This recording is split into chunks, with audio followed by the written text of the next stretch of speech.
director, Gail Whiting, is leaving us, and she and her husband Wayne will be moving to San Carlos, Mexico. And so we thought that this morning we would give Gail some helpful tips about her upcoming move. You know, I like things like the square boxes. And this morning there's been no square boxes. In this regard, we discovered that San Carlos is a small town. And so Jan Hedgepath has some helpful tips about what Gail can expect living in a small town.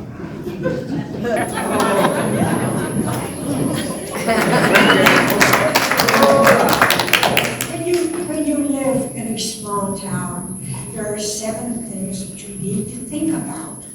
Number 1, the town newspaper prints the crossword puzzle on the front page. Number 2, the phone book has only 1 page. Number 3, come again is printed on the bottom of the welcome sign. Number 4, the 9 o'clock curfew bell wakes up most of the town. Sort of like RCW. Number 5, the all-night restaurant closes at 4:30 p.m. Number 6, you don't have to keep track of where your husband is. Your neighbors will do it for you.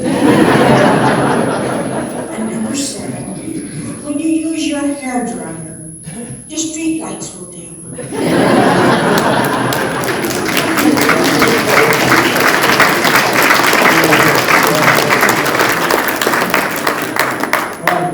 Gail was the general manager of another RV park, certainly not Rincon. She decided to remove a building structure and then found out that there was a nest of snakes under it. Poor Wayne had to go around and around plucking all the snakes. Look at him laugh. Robert Knight has comments about snakes. Well, first I'd like to read a disclaimer. I didn't write this.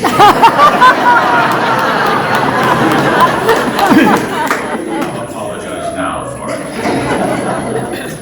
Gail, what do you get when you cross a snake with a plane? A Boeing constrictor. Like I said, why should you never weigh a snake? Because they have their own scales. What do you call a snake that just shed its own skin? Snaked. Snaked. Okay, what do you call a snake that works for the government? I won't mention any names. A civil servant. How do you make a baby snake cry? Take its rattle. Take away its rattles. And last, thank you. What car does a snake drive? An Anaconda. Like I said, I didn't write it, folks. I just read it.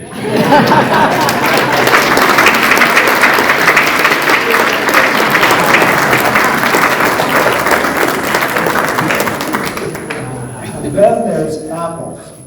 When we heard that Gail has a challenge keeping her apples fresh, so Janice Olson has some good advice about keeping apples fresh.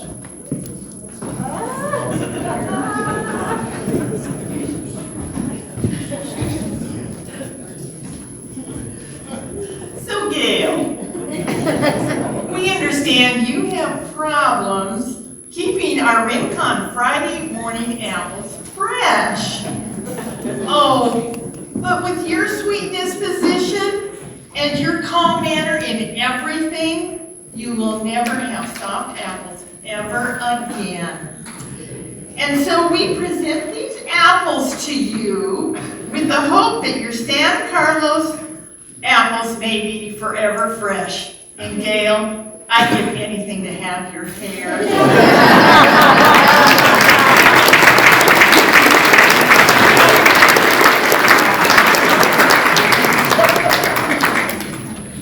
One thing that I always admired about Gail as our activity director was that she tried to be politically correct. So Bonnie Wheeler has more on this. The sign says, Javelina Lives Matter.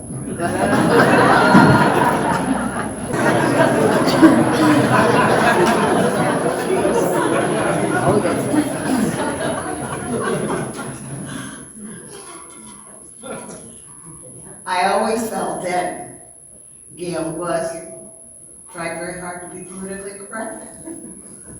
She knew that javelinas weren't piggies. They weren't something that people could barbecue, as we often saw on Facebook.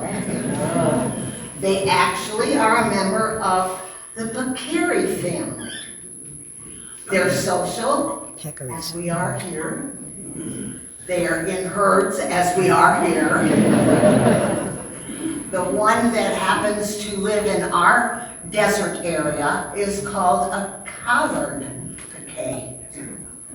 And they live here, and Gail knew it, and she knew that we were on their land, and we needed to be kind to them, even though they're a big nuisance. And the best way to get them gone was to scare them.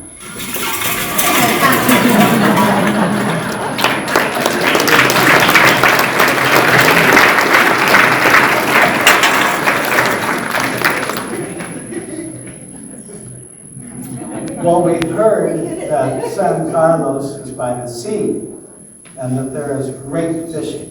And so we decided to get Gail a fishing pole. So when she goes out after her big tuna, Janet Klein has a helpful remark. First of all, we went out and shopped and got the best tuna pole we could find. So I hope you have good luck with catching. And I have a few pointers for you.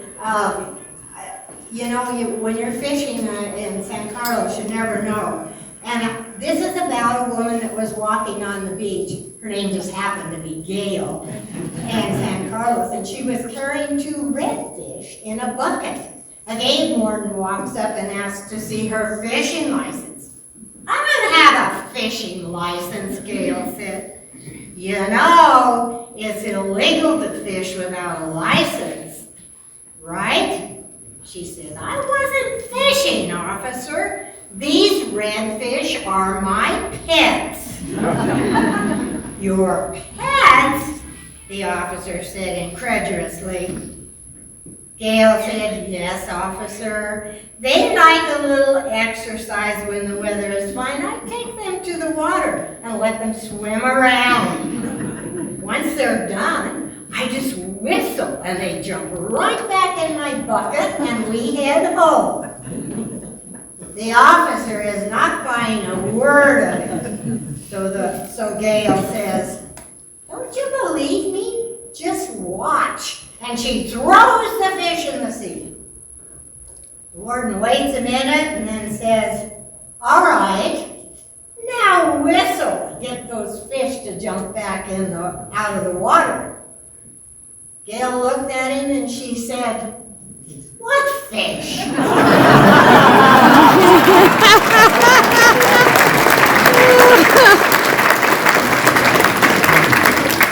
And now I would like to introduce Wendy Vikoski, General Manager, Rincon RV Parks, West and East.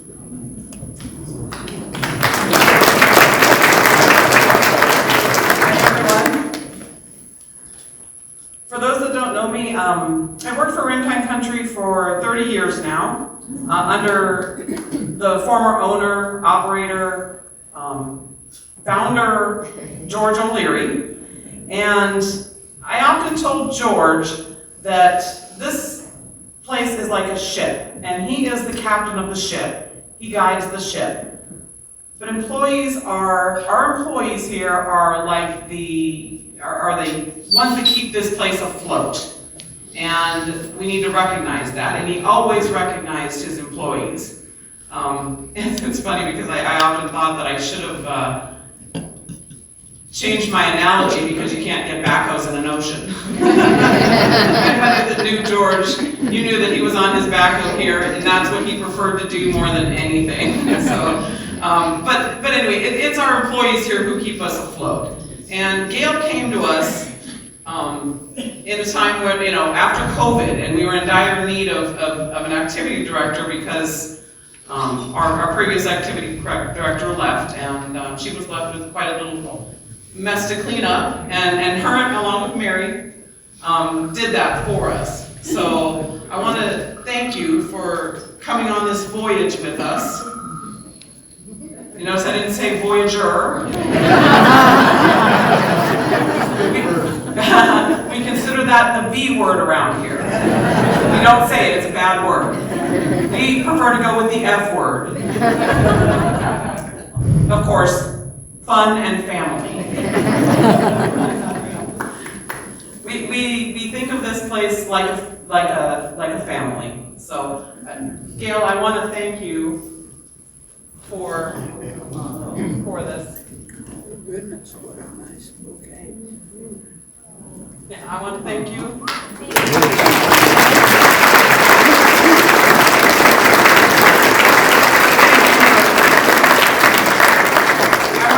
For helping us keep this place afloat when we needed it. It's all the employees, like I said, and I hope everybody appreciates the employees here because we are like a family. And the last thing I want to say, you too, Wayne, you're like family too.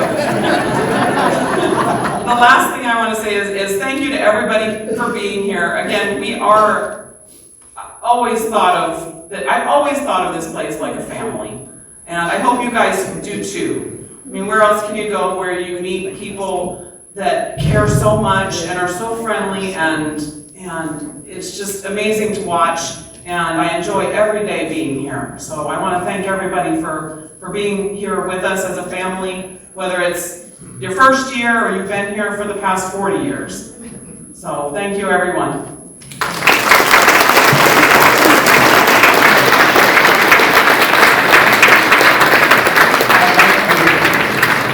I would like to now offer a blessing. And it's an Irish blessing. And so in honor of George O'Leary, who built and founded this park, I would like to say this. May the road rise up to meet you.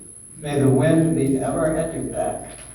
May the sun shine warm upon your face, and the rain fall softly on your fields.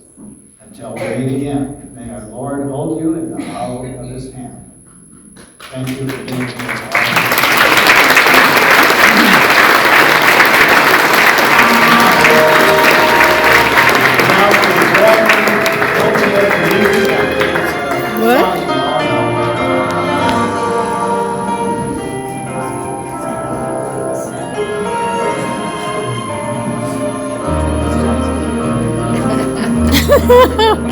Happy trails to you until we meet again. Happy trails to you. I don't know the words. Smiling on till then. Who cares about the clouds and we're together? Just sing a song and bring the sunny weather. Happy trails to you until we meet.